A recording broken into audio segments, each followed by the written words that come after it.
Oo, mayroon ka namang uling, wala ka namang masasahing. Pagting twistis na, totally malapit ka namang sumasok na yan, ano? Oo. Carla, ba't di mo na mini si mama mo? Bakit naman? Di mo lang si mama mo? Bakit? Carla. Di mo na mini si mama mo? Bakit? Ano pangalan yung mama mo? Kung halimbawa din si mama mo, ano sasabihin mo sa kanya? Bakit? Totoong hindi mo siya namimiss? Nung umuwi nga, hindi nga niya akap eh. Pumunta dito na nakaramdaw niya. Ganun ba? Hindi mo naman siya tinuturuan? Hindi. Wala siya. Oo. Sa bagay, hindi mo naman siya pinapayaan mo naman siya pumunta rito, no? Ano sabi ng nanay niya? Tuturuan ko lang. Huwag mo tinuturuan. Sumisama mo eh. Oo. Ay, ay sa mama? Ay, hindi nasasama niya kasi sa'yo lumaki. Sumukulan mo yan. Oo. Ayaw naman sa mama nila. Oo. Ay, si Carla? Si Carla. Carla, halika. Carla! Oo. Halika, may tatanong ako sa'yo.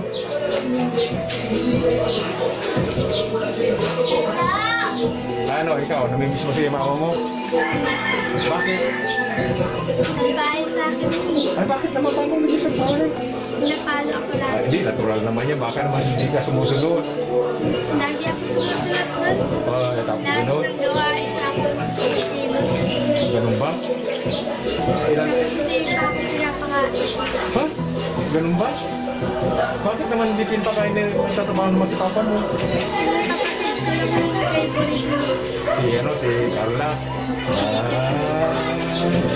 Hindi naman siguro gano'n. Kung nandito siya, ano sasabihin mo sa kanya? Paano mo sabihin siya na bahay? Ikaw naman. Baka makulit ka lang sa kanya. Totoo. Ganun ba? O, sige. Hindi ako pumunta dito ng bago dyan eh. Ha? Hindi na pumunta.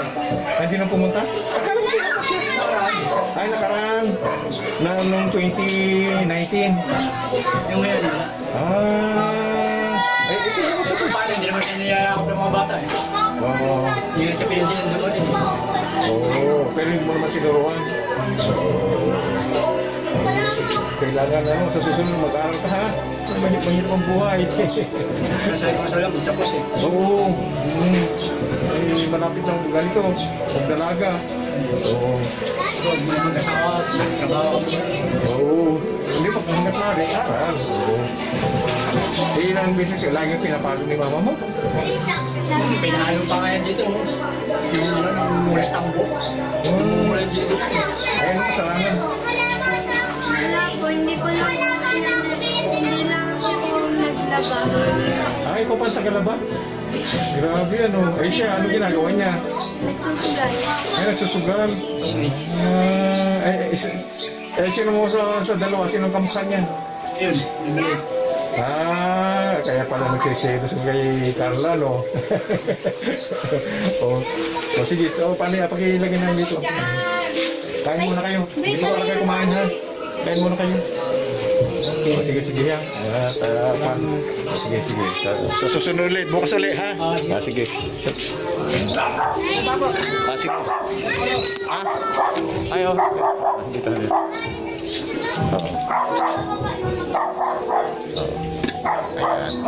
Sige. So, ayan po, malungkot pala yung experience lang mag-ina. Oy!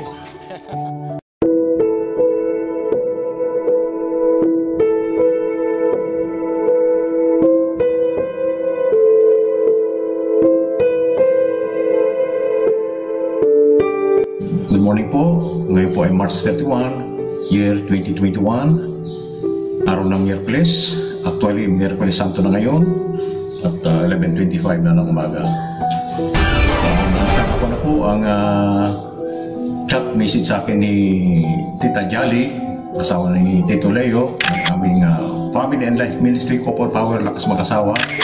At pinapupunta niya ako doon ngayon sa bahay nila para tanggapin ang pagkain para sa mag-aama. Yung tatay na si Bokyo ay may sakit na TB, hiwalay sa asawa at ang dalawang anak ay nasa kanyang pangalaga at halatang malnoris.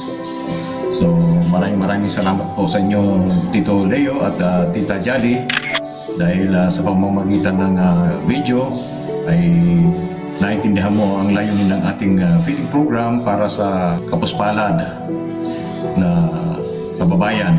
Nasabi nga ni Mother Teresa na if we can feed 100, feed just one. So tumutugon po tayo doon sa hamon na yun ni Saint Mother Teresa. Higit lalo sa panahon ito na pandemya, lahat ay apektado, pero mas nakakawa pong kalagayan ng mag-ama na ito dahil sa kanyang sakit ay hindi na nakapagtrabaho sa loob ng 6 na buwan.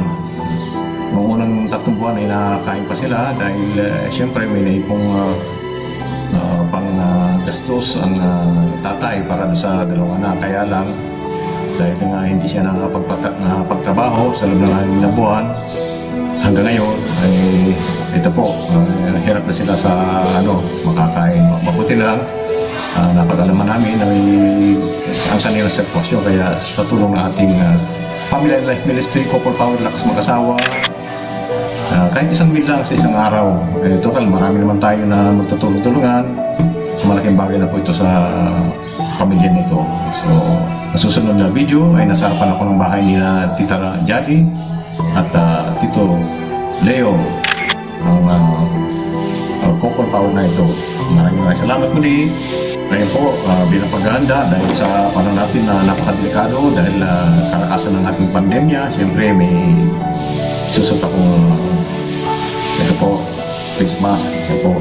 Tapos may, siyempre ito na rin, face shield, at siyempre may dalawang alcohol, ito po. Yan. So, nasa muli, salamat. Dito na po sa bahay ni Tita Jolly sa Parada. Hello po, Tita Jolly. Ay, ito na bahay pala ninyo. Tata, salamat po sa pagtungsi si Tito, Tito Leo. Ha? Saan tulog siya? O, salamat ha. Hindi ko naman, ang laki kasi pinagbago eh. Ang laki Ano pala dalawang palapag na pala. Pinaano ko na ito, Sige. Ano Sige. Si Tita Jolly. So tinanggap ko na Bokyo, tinanggap ko yung biyaya galing kay Tita Jolly at saka Tito Leo. So salamat po sa pagtugon ha. Totoo kapag ang iyong ginagawa at intensyon ay naaayon sa kagustuhan ng Panginoon, ito'y magpapatuloy, lalaganap at panglaw ng Espiritu Santo sa amang sulok ng kanyang kaharian.